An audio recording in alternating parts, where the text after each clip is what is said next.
Ça fait maintenant presque 4 mois que le chantier a débuté, pourtant les Lyonnais l'ont à peine remarqué. L'ancienne tour UAP est en train de disparaître, mais en silence. Ici, pas de pelleteuse ni de boule de démolition, les façades sont patiemment grignotées. On a privilégié les techniques de déconstruction les plus douces, la pince plutôt que le brise-béton ou plutôt que de donner des grands coups que le grappin.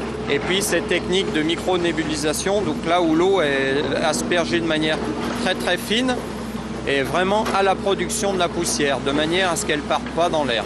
Moins de poussière et moins de vibrations également, là c'est un peu obligatoire puisque la tour UAP est tout simplement adossée aux Halles de Lyon. Il faut donc détruire la base au centimètre près.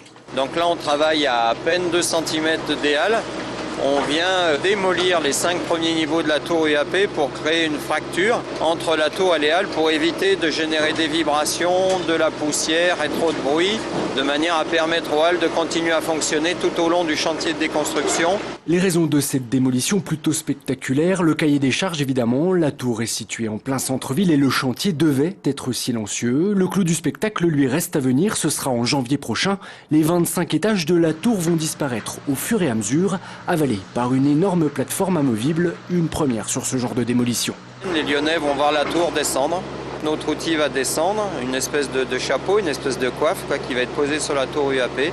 Et à raison d'un étage par semaine, vous allez voir la tour disparaître.